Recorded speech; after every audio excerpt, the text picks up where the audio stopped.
নমস্কার, শিবশক্তি অ্যাস্ট্রো চ্যানেলে সকলকে স্বাগত জানাই। আশা করি সকলে আপনারা ভালো আছেন, ভালো থাকুন, সুস্থ থাকুন। আজকের ভিডিওর মূল আলোচনার বিষয় হচ্ছে দ্বাদশপতির অবস্থান ফল, অর্থাৎ কিনা দ্বাদশ স্থানের অধিপতি জন্ম ছকে কোন স্থানে থাকলে বা কোন ভাবে থাকলে আপনার ব্যয় মূলত কোন কোন দিক দিয়ে হবে এবং সেই সঙ্গে মূলত কি কি ঘটতে পারে সেই নিয়েই আজকের ভিডিওর মূল আলোচনার বিষয়।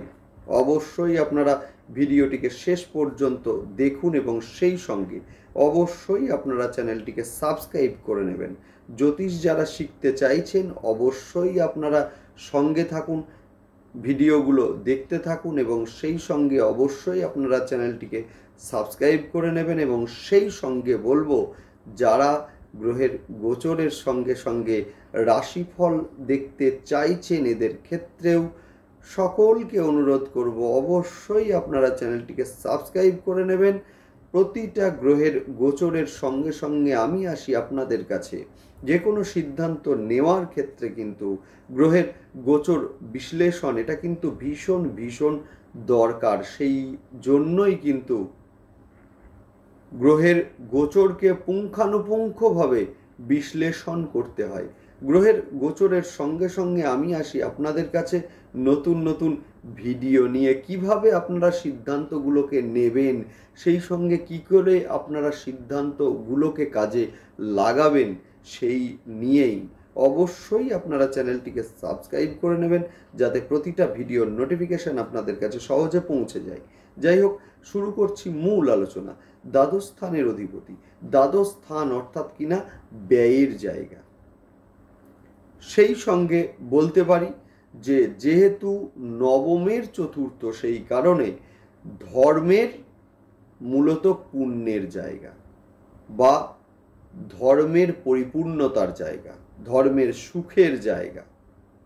যাই হোক, সেই দ্বাদশ ভাব বা দ্বাদশ স্থানের অধিপতি যদি লগ্নে অবস্থিত হয় তাহলে সেই ক্ষেত্রে কিন্তু শারীরিক দিক থেকে অনেকটা দুর্বলতা সেইটাও কিন্তু লক্ষ্য করা যায়। সেই সঙ্গে মূলত প্রবাসী হয়ে থাকে এরা, অর্থাৎ বাইরে কর্ম করতে হয় এদের। সেই সঙ্গে এরা কিন্তু যথেষ্ট তীর্থপরায়ণ এবং ভ্রমণশীল হয়ে থাকে। নেক্সট আলোচনা করব দ্বাদশ স্থানের অধিপতি যদি দ্বিতীয় স্থানে অবস্থান করে তো আপনার কুটুম্বদের জন্য আপনার ব্যয় সেটা কিন্তু হবেই হবে। সেই সঙ্গে অর্থের হানি হয়, ঋণ হয়, দেখবেন মিলিয়ে নেবেন। দ্বাদশ স্থানের অধিপতি যদি দ্বিতীয় স্থানে থাকে তো জীবনে ঋণ হবেই হবে এবং সেই সঙ্গে মূলত ডান চোখের প্রবলেম বা চোখের প্রবলেম সেইটাও কিন্তু লক্ষ্য করা যায়। সাংসারিক একটা ঝামেলা কোনো না কোনোভাবে চলে আসেই জীবনে, যেহেতু দ্বিতীয় স্থান হচ্ছে চতুর্থের একাদশ, অর্থাৎ আমাদের সংসার সুখের সাফল্যের জায়গা। সুতরাং সংসার সুখে মূলত কোনো না কোনো দিক দিয়ে বিঘ্ন ঘটা এইটাও কিন্তু লক্ষ্য করা যায়। সেই সঙ্গে যথেষ্ট গল্পবাগীশ হয়ে থাকে, তার কারণ হচ্ছে দ্বিতীয় স্থান আমাদের কথা বলা, অর্থাৎ অর্থাৎ মূলত কথার ব্যয়, গল্পবাগীশ হয়ে থাকে, মাতিয়ে রাখতে পারে অনেকজনকে। সেই সঙ্গে এরা মূলত রত্ন ব্যবসায়ীও হয়ে থাকে। যাই হোক, নেক্সট আলোচনা করব দ্বাদশ স্থানের অধিপতি যদি তৃতীয় স্থানে থাকে তো সেই ক্ষেত্রে একটা ভয় এদের মধ্যে কাজ করে। সেই সঙ্গে কমিউনিকেশনের ক্ষেত্রে একটা সমস্যা সেইটাও কিন্তু লক্ষ্য করা যায়। ভাই বা বোনের সঙ্গে একটা ডিস্টেন্স সেইটাও কিন্তু এদের লক্ষ্য করা যায়, অথবা ভাইয়ের জন্য ব্যয় বা বোনের জন্য ব্যয় সেইটাও কিন্তু লক্ষ্য করা যায়। সেই সঙ্গে কানের একটা সমস্যা এইটা কিন্তু থাকে। যাই হোক, নেক্সট আলোচনা করব সেটা হচ্ছে দ্বাদশ স্থানের অধিপতি যদি চতুর্থ স্থানে থাকে সেক্ষেত্রে কিন্তু বাড়ি থেকে দূরে থাকতে হয় তাকে। জন্মস্থান থেকে দূরে থাকতে হয়, তাকে শিফট করতে হয়। জীবনে কোনো না কোনো সময় তাকে কিন্তু শিফট করতে হবে। সেই সঙ্গে কিন্তু এরা সাধারণত মাতৃ সুখ থেকে বঞ্চিত হয়ে থাকে। মানসিক একটা অশান্তি, একটা উদ্বিগ্নতা, সেটা কিন্তু লক্ষ্য করা যায়। সেই সঙ্গে যানবাহন, গাড়ি খারাপ হওয়ার একটা সম্ভাবনা, বা গাড়ি কিনলেও বিক্রি করে দেয়া, সেইটার একটা সমস্যা, এটাও কিন্তু লক্ষ্য করা যায়। সেই সঙ্গে বলতে পারি যে পড়াশোনার ক্ষেত্রে একটা সমস্যা, সেইটাও কিন্তু লক্ষ্য করা যায়। নেক্সট আলোচনা করব, সেটা হচ্ছে যদি দ্বাদশ স্থানের অধিপতি পঞ্চমে থাকে, তো যদি পঞ্চমে থাকে সেই ক্ষেত্রে পুত্র নিয়ে একটা সমস্যা বা পুত্রের পিছনে ব্যয়, সেইটাও কিন্তু লক্ষ্য করা যায়। সেই সঙ্গে প্রেমের কারণে ব্যয়, সেটাও কিন্তু লক্ষ্য করা যায়। মূলত এরা ধার্মিক হয়ে থাকে, মানসিক দিক থেকে একটা মনস্তাপ, সেইটা কিন্তু কাজ করে এদের। সেই সঙ্গে যথেষ্ট তীর্থ পরায়ণ এবং ভ্রমণশীল হয়ে থাকে। সেই সঙ্গে শিক্ষায় জীবনে বাধা আসবেই আসবে। নেক্সট আলোচনা করব, যদি ষষ্ঠে অবস্থান করে, অর্থাৎ দ্বাদশপতি যদি ষষ্ঠে অবস্থান করে, তো যথেষ্ট স্বাস্থ্যবান হয়ে থাকে, এরা দীর্ঘায়ু হয়ে থাকে, এরা সুখী হয়ে থাকে, এরা শত্রুহীন হয়ে থাকে। বলুন তো কেন? যেহেতু দুস্থান হচ্ছে 6, 8, 12, সুতরাং দুস্থানের অধিপতিরা যদি দুস্থানেই থাকে, সেক্ষেত্রে কিন্তু বিপরীত রাজযোগ, সেটা কিন্তু সৃষ্টি হয়।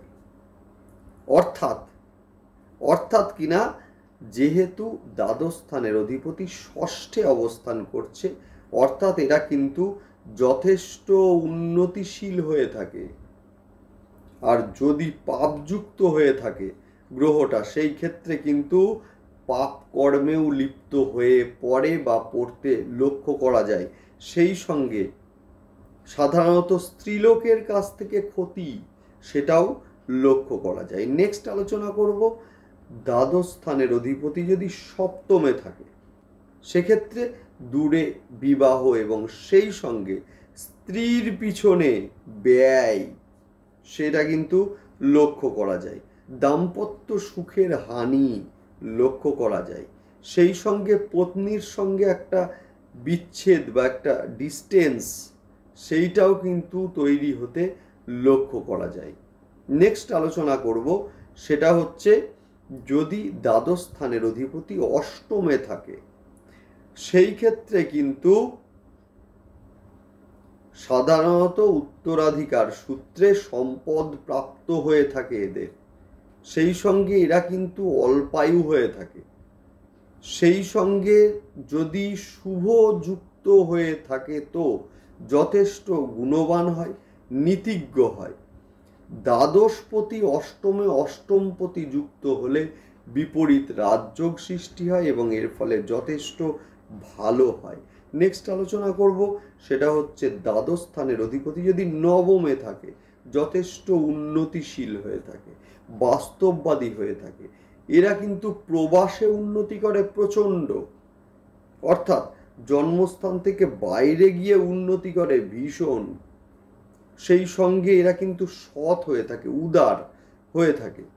একটাই যে নেগেটিভ জায়গা, সেটা হচ্ছে এরা কিন্তু পিতৃ সুখহীন হয়ে থাকে। নেক্সট আলোচনা করব, যদি দ্বাদশ স্থানের অধিপতি দশমে থাকে, তো কঠিন পরিশ্রম করতে হয় এদের। সেই সঙ্গে কর্মের একটা প্রেশার এদের ওপরে থাকে। সেই সঙ্গে কর্মের জন্য ঘোরাঘুরি, সেইটাও কিন্তু লক্ষ্য করা যায় এদের। মূলত কর্মে সুখ, সেটা কিন্তু হয় না এদের। অর্থাৎ মূলত কর্মের যে স্যাটিসফ্যাকশন, সেইটা কিন্তু এদের সহজে আসে না। সেই সঙ্গে বলবো যে সন্তান সুখের ক্ষেত্রে হানি, সেইটাও কিন্তু লক্ষ্য করা যায়। হাসপাতালে, শ্মশানে বা কারাগারে মূলত কর্মের জন্য যদি যোগাযোগ এরা করে, যদিও দ্বাদশের সঙ্গে বুধ যুক্ত হলে হাসপাতাল, দ্বাদশের সঙ্গে শনি যুক্ত হলে শ্মশান, দ্বাদশের সঙ্গে রাহু যুক্ত হলে মূলত কারাগার, এই সমস্ত ক্ষেত্রগুলোতে এরা যদি অ্যাপ্লাই করে সেই ক্ষেত্রে ভালো হয়ে থাকে। নেক্সট আলোচনা করব, যদি দ্বাদশ স্থানের অধিপতি একাদশে থাকে তো ব্যবসায় আগ্রহী হয় এরা, যদিও লাভ কিন্তু কম হয়। জ্যেষ্ঠ ভ্রাতার সঙ্গে বা দাদার সঙ্গে একটা শত্রুতা সেটা কিন্তু লক্ষ্য করা যায়, যদিও এরা ভালো রত্ন ব্যবসায়ী হয়ে থাকে। নেক্সট আলোচনা করব দ্বাদশ স্থানের অধিপতি যদি দ্বাদশ স্থানেই অবস্থান করে তো মহৎ কার্যের জন্য ব্যয় এটা লক্ষ্য করা যায়, সেই সঙ্গে ধার্মিক হয়ে থাকে এরা, ভ্রমণশীল হয়ে থাকে, সেই সঙ্গে পত্নীর জন্য ব্যয় অর্থাৎ পত্নীর রোগের জন্য ব্যয় সেইটাও কিন্তু লক্ষ্য করা যায়, যেহেতু সপ্তমের ষষ্ঠ ঘর সেই কারণে পত্নীর রোগের জন্য ব্যয় সেটাও কিন্তু লক্ষ্য করা যায়। যদি কারোর জন্মছকে দ্বাদশ স্থান নেগেটিভ অবস্থায় থাকে তো কোনো তীর্থস্থানে গিয়ে গরিব দুঃখীদের পেছনে ব্যয় করুন, ওদেরকে খেতে দিন, ওদেরকে বস্ত্র বা কম্বল কিনে দিন, দুর্দান্ত ভালো রেজাল্ট ভীষণভাবে পাবেন, মিলিয়ে রাখবেন। যাই হোক, ভালো থাকুন সকলে। জন্মছক, নিজের জন্মছকগুলো খুলে অবশ্যই দেখুন, মিলিয়ে দেখে নিন, জানাবেন আমাকে কমেন্ট বক্সে। যাই হোক, ভালো থাকুন, সঙ্গে থাকুন, সেই সঙ্গে অবশ্যই আপনারা চ্যানেলটিকে সাবস্ক্রাইব করে নেবেন। নমস্কার।